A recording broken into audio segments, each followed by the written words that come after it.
Good day, everyone. This is Dr. Soper here, and today I'll be discussing the seventh topic in our series of lessons on information privacy and security, with today's topic focusing on firewalls and network security. Before we proceed with our examination of firewalls and network security, I would first like to take a few moments to discuss some basic concepts and terms associated with computer networks. Broadly speaking, a computer network is a set of communications channels that interconnects computing devices and enables them to exchange data electronically. In the simplest form of a network, a single client is connected to a single server, where a client is a computing device that uses or consumes resources that are made available over a network, while a server is a computing device that provides resources or services to other devices over a network. The true power of computer networks emerges when many computing devices are able to communicate with each other, and for this reason, networks are typically characterized by many different clients being connected to many different servers. When discussing computer security in the context of networks, several other terms besides client and server are commonly used to describe different parts of a network. First among these terms is a node, which refers to a single conceptual computing device that is connected to the network. The next common term is a host, which refers to the actual physical computing device which resides at a node. A node is therefore more of a logical concept, while a host is more of a physical concept. It is important to note that computers are not the only possible hosts. Other physical devices that are connected to the network, such as routers, firewalls, and so forth, are also considered to be hosts. Finally, we have the term link, which refers to a connection between two hosts. As with the term node, the term link is more of a logical, abstract concept, since in reality there are many different methods and communications media through which two hosts might be interconnected. Networks have become increasingly popular over the past several decades because they afford many advantages. For example, networks enable resource sharing, which allows common resources such as shared printers to be used efficiently. Networks also enable a computational workload to be distributed across multiple machines and can also deliver increased computational reliability insofar as a well-designed network can provide redundancy for many network resources. Finally, networks provide for easy expandability and scalability. As its computational workload increases, an organization can often simply add additional nodes to the network in order to handle the increased demand for computational resources.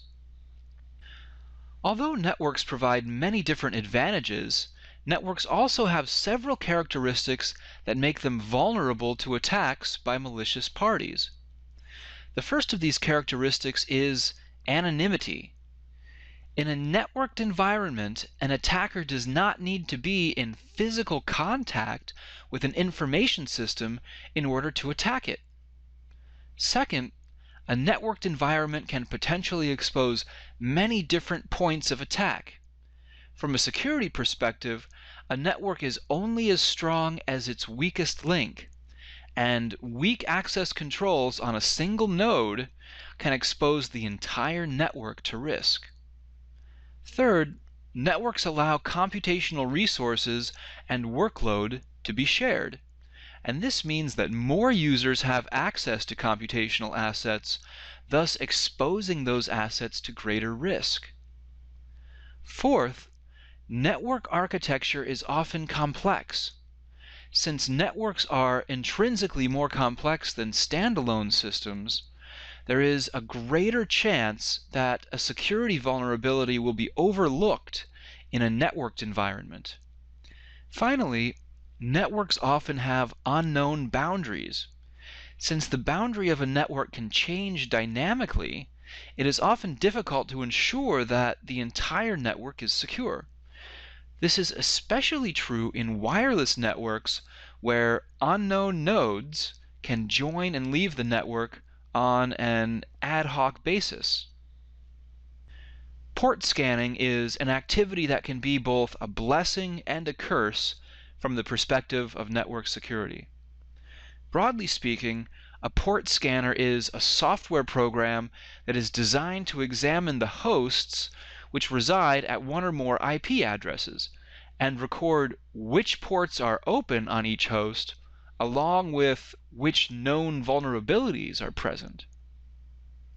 For a network administrator or a security analyst, port scanners can be extremely valuable in that they provide a useful way of identifying and evaluating the strengths and weaknesses of a network. Unfortunately, the same port scanner information that can be used by a network administrator or a security analyst to evaluate the security of a network can also be used by a malicious party in order to identify network weaknesses or to assess how or at which point to attack a network. High-quality port scanner software is freely available to both white hats and black hats alike. And as with so many other tools that human beings have created, port scanners can be used for good or can be used to cause harm, depending upon the goal of the person who is wielding the tool. One of the most useful strategies that a network designer can employ in order to control threats from port scanners is to implement a segmented network architecture. The general idea with network segmentation is to subdivide the various hosts on a network into a series of protected subnetworks or subnets. Traffic that is traveling to or from any of the nodes on a subnet is then routed to or from the outside world through a single host, or if necessary, through a small number of hosts. Since most of the hosts on the network belong to protected subnets, using a segmented network architecture ensures that those hosts are not directly visible to the outside world. Instead, the only components of the network that are directly visible from the outside are the small number of hosts, ideally just one host, through which traffic for all of the protected subnets is being routed. In this way, the network exposes the fewest points of attack possible to the outside world, thus improving overall security and allowing network security personnel to concentrate their efforts. Firewalls are an absolutely indispensable tool in the battle to secure computer networks. A firewall is a hardware or software device, or sometimes a combination of the two, that is designed to prevent unauthorized outside traffic from crossing the network boundary or accessing hosts on the network. It is critical to understand that firewalls can also be used to prevent users inside the network from transmitting sensitive information beyond the network boundary or accessing unsecure or unauthorized resources over the network. From a broader point of view, the purpose of a firewall is to protect and isolate a local network or subnet from an outside network. A firewall works by inspecting each inbound or outbound data packet and determining whether those packets should be discarded, modified, or allowed to pass through in their current form.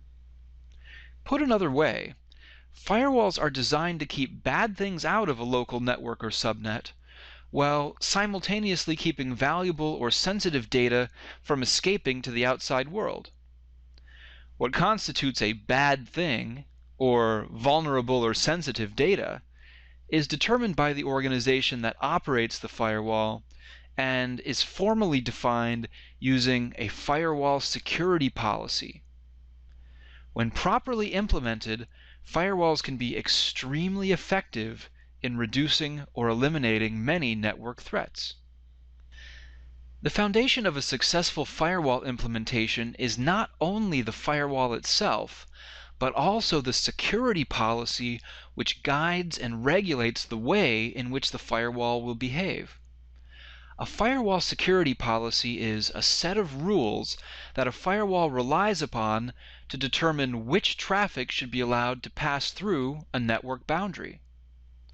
A network boundary, then, might be a border between subnets within an organization, or it might define the boundary between an organization's computer networks and those of the outside world.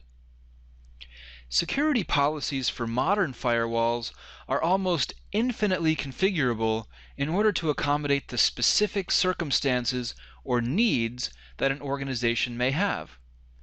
A simple example of a firewall security policy might be for the firewall to block all access from the outside while allowing all access to the outside.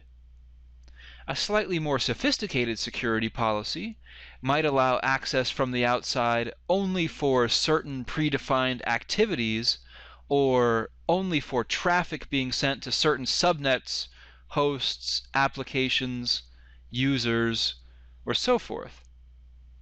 Further, a firewall may have a default security policy. One example of a default security policy is known as a default permit, wherein anything that is not expressly prohibited is allowed. From an information security perspective, a much more desirable default firewall security policy would be a default deny, in which anything that is not expressly allowed is denied. One way of helping us to better understand how firewalls operate within the milieu of network communications is to consider the OSI reference model. The OSI reference model defines a layered network communications protocol which describes all of the tasks necessary for computers to communicate over a network, ranging from very low-level tasks, such as electrical signaling, to very high-level tasks, such as formatting information for human consumption. The OSI model consists of 7 different layers, with each successively higher layer utilizing an abstract view of the layer directly below it. Put another way, the details of how lower layers actually work are hidden from higher layers. Conversely, each lower layer fully encapsulates the higher layer above it. Visually, the encapsulation of successively higher layers by lower layers within the OSI model is similar to Russian Matryoshka dolls. The OSI model itself is a conceptual model. That is, it was never actually implemented on a wide scale. Nevertheless, the model allows us to see all of the activities required for intercomputer communication. The lowest layer in the OSI protocol stack is the physical layer, and it is at this layer that the actual communication of information across a physical medium, such as a copper wire, occurs. The second layer in the OSI protocol stack is the data link layer, which is responsible for dividing data into blocks and for ensuring reliable data transfer and delivery across the network. The third layer is the network layer, and it is at this layer that host addressing and data routing are handled. Above the network layer, we have the transport layer, which is responsible for error checking and correction, and for ensuring reliable data flow. The fifth layer in the OSI protocol stack is the session layer, which is responsible for handling and controlling the connections between computing devices. Next, we have the presentation layer, which handles issues associated with the appearance of data by translating between network data formats and application data formats. Finally, the seventh layer in the OSI protocol stack is the application layer, and it is within this layer that application programs communicate with and use network resources. One useful way of remembering the OSI layers in order is through the sentence, "Please do not touch Steve's pet alligator," which maps directly to physical, data link, network, transport, session, presentation, and application. Now that we know about all of the various activities that are required in order for computers to communicate with each other, we are better equipped to understand how firewalls fit into the broader picture of network communication. Namely, firewalls operate at the network and transport layers, that is, layers 3 and 4, within the OSI reference model. A packet filtering gateway, which is also sometimes referred to as a screening router, is a relatively simple type of firewall. Packet filtering gateways regulate network boundary access either by examining the source and destination IP addresses for each packet, or by examining the type of transport protocol for each packet, examples of which might include HTTP, FTP, Telnet, and so forth. Since many of these communications protocols are assigned to standard port numbers, packet filtering gateways can often filter data simply by considering the ports to which data are being directed. Regardless of whether a packet filtering gateway is examining IP addresses or port numbers, packets that are deemed to be unacceptable in light of the firewall's security policy will be filtered out or discarded. For example, a security policy might be established which allows HTTP traffic to pass through the network boundary, while Telnet traffic is blocked or discarded. Note that packet filtering gateways are the simplest type of firewall, but they are also commonly the most effective type of firewall. Unlike a packet filtering gateway, a stateful inspection firewall operates by considering the state or context of the packets that it evaluates. One way of thinking about this activity is that stateful inspection firewalls remember, at least for a brief period of time, the network activities of the hosts associated with the packets that the firewall is examining. The underlying goal of a stateful inspection firewall in performing these activities is to try to identify hosts that may represent a threat by accumulating evidence against them. If the negative evidence that has been accumulated against a particular host exceeds a threshold that has been established by the firewall's security policy, then the stateful inspection firewall may block all traffic directed to or from the offending host. As an example, imagine that an outside host begins transmitting a series of requests to an organization's network, which, in rapid succession, inquire into whether certain ports are open on a specific machine. The first request, for example, might check whether port 1 is open. The second request might check whether port 2 is open. The third request might check whether port 3 is open, and so forth. Because a stateful inspection firewall maintains a memory of the activities of different hosts, it may identify this series of requests as an attempt by the outside host to conduct a port scanning attack. Once the number of port inquiries from the same host exceeds an established threshold value, the stateful inspection firewall can then block or discard all future requests from the outside host. An application proxy gateway, which is sometimes known as a bastion host, is a type of firewall that runs pseudo applications which mimic the proper behavior of real applications. One of the primary motivations underlying the use of application proxy gateways is that many application programs do not properly implement established communications protocols, and may therefore generate incorrectly formatted requests or may behave in a dangerous or unexpected manner if they receive an improperly formatted request. The pseudo applications on the application proxy gateway can examine the actual contents of data packets traveling across a network boundary, and in so doing can filter out unacceptable protocol commands or other malformed commands while they are in transit. Note that such command filtering is bidirectional. That is, an application proxy gateway can filter both incoming and outgoing traffic.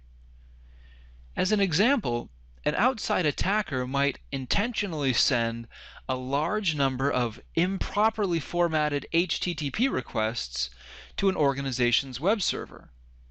If the web server's HTTP processing software is not sufficiently well designed to handle these improperly formatted requests, then the server may crash or behave in an otherwise unexpected manner.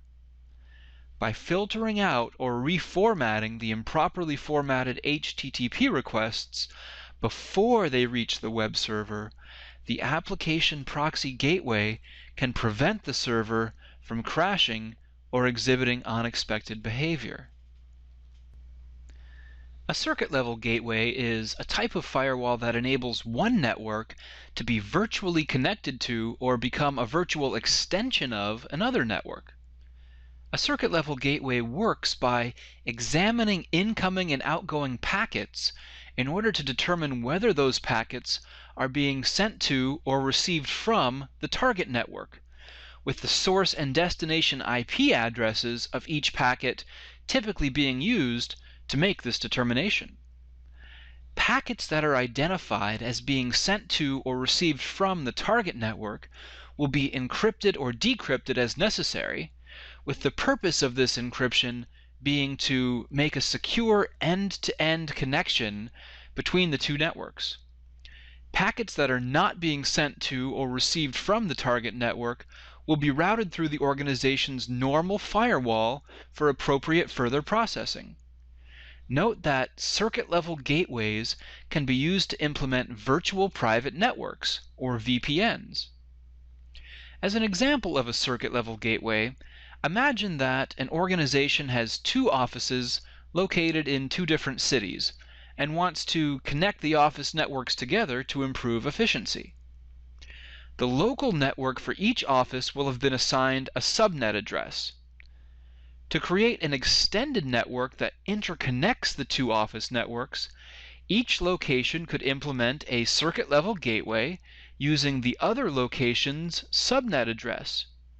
In this way, any network traffic that is being sent from one office to the other will be automatically encrypted and decrypted at the boundary of each office's local network, thus ensuring that the traffic will be secure as it travels across network links that are not under the organization's control.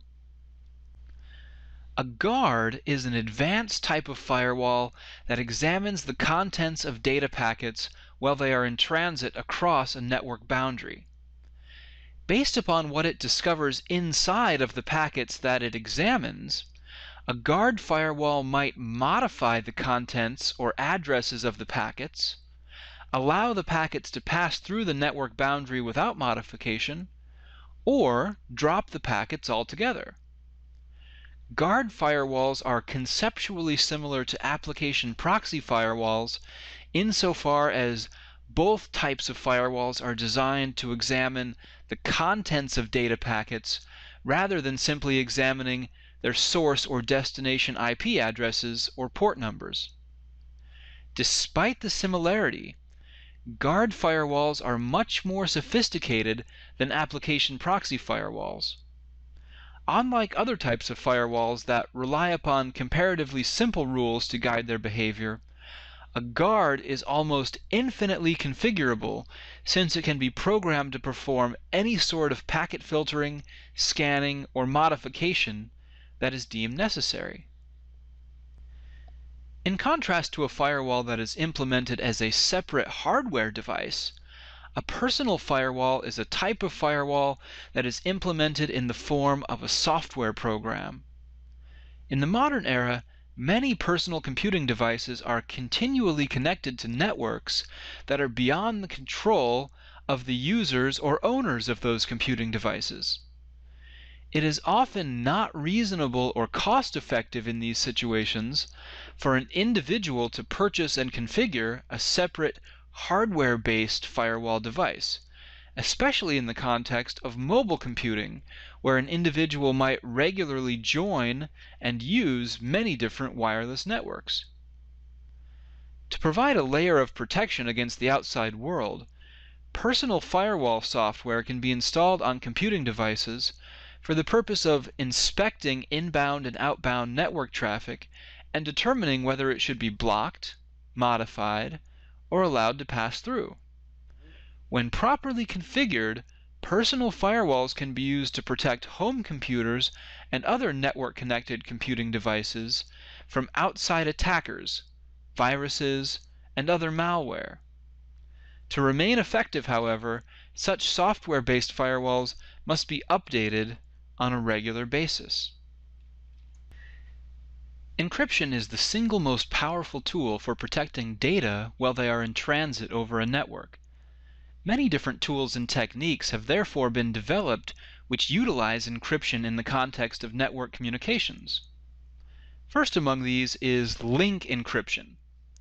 In link encryption, data are encrypted just before they are transmitted over a communications link and are decrypted immediately after arrival. As opposed to link encryption, in end-to-end encryption, data are encrypted and decrypted at the highest levels of the network protocol stack. This ensures that data remain protected even if they must travel through several intermediary hosts before reaching their final destination. In a virtual private network, or VPN, communications between a network and a remote host, that is, a host that is located outside of the firewall, are encrypted, thus establishing virtual link encryption between the host and the network. Further, system administrators and other advanced users might rely upon secure shell, or SSH, encryption to provide an encrypted and authenticated path between a remote host and the system shell, or operating system command interpreter. In the context of Internet technologies, Transport Layer Security, or TLS, and its predecessor, Secure Sockets Layer, or SSL, can be used to provide server and client authentication and to allow for an encrypted communications channel to be established between a server and the client. TLS is currently the most widely used secure communications protocol on the Internet. An emerging network security protocol is the IP security protocol, or IPsec.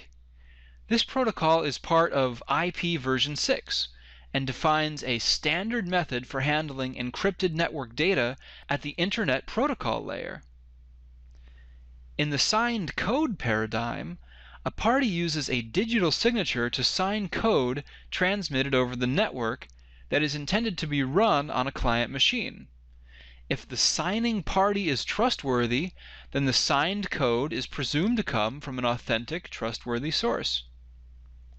Finally, we have encrypted email, in which email messages are encrypted to protect the confidentiality of their content while they are in transit over the network. By default, email messages are not encrypted and could therefore potentially be read by all of the hosts through which they pass en route to their recipients. A large amount of misinformation about firewall technologies has been circulating for quite some time, and for that reason I would like to take a moment to highlight 6 truths about firewalls. First, firewalls can protect a local network environment only if they control the entire perimeter of the network. If traffic is able to enter or exit the network in any way without passing through a firewall, then the entire network is exposed. Second, firewalls do not protect data that are outside of the network perimeter. Once data have traveled beyond the boundary of the network, they are no longer under the control or protection of the firewall. Third, as viewed from the outside, firewalls are the most visible component of a network and are hence attractive targets for attack. In a well-designed network architecture, firewalls are often the only visible hosts that can be seen by a malicious party who is outside of the network. In these situations, the firewall thus represents the only point of attack. Fourth, firewalls must be properly configured, and their configuration settings must be periodically evaluated and updated. Network security is a constantly evolving domain, and firewalls must be actively maintained in order to handle new threats and security concerns as they arise. Fifth, firewall systems should not contain any tools that could help an attacker carry out subsequent exploits if she is able to penetrate the firewall. For this reason, software tools such as compilers, linkers, and so forth should not be installed on firewall devices. Finally, firewalls generally exert only a limited degree of control over the content that they allow to cross the network boundary. Other means of verifying and enforcing the accuracy and correctness of data must therefore be used inside the network perimeter. Hosts inside of a network boundary often expose their IP addresses to the outside world in order to enable communication with external hosts. Unfortunately, clever malicious parties can use the IP addresses of the hosts on a network in order to infer the network's topological layout and architecture. A firewall can implement network address translation, or NAT, in order to hide the topology or structure of an internal network from the outside world. When network address translation is properly implemented, the IP address of packets originating from an internal host is replaced with the IP address of the firewall as the packets leave the network. External hosts will thus send replies to the firewall's IP address rather than to the IP address of the internal host itself. The IP address of incoming packets will then be similarly translated by the firewall back into the internal host's real IP address.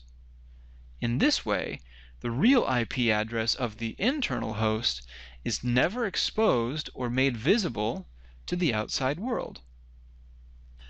The big picture goal of network architecture design and implementing firewalls should be to establish a security perimeter which surrounds and protects internal information assets. This concept is analogous to building a wall around a castle. The wall serves not only as a means of keeping marauders away, but also as a means of keeping valuable assets, such as children and animals, from leaving the castle grounds without permission. A properly designed network security perimeter should also minimize the number of outside points of attack. Continuing our previous example, it would be much easier to defend a castle that has just one gate than it would be to defend a castle with many gates. Another useful strategy is to establish multiple security perimeters around internal subnets in order to further strengthen security. This would be analogous to a castle or a fortress that employs multiple layers of gates and walls. When using this approach, less valuable assets should be kept closer to the outer network boundary, while more valuable assets should be protected by multiple rings of network security. In this way, even if the outer defenses are breached, one or more strong barriers will still remain between the malicious intruders and an organization's most valuable information assets. Well, my friends, thus ends our overview of firewalls and network security. I hope that you learned something interesting in this lesson, and until next time, have a great day.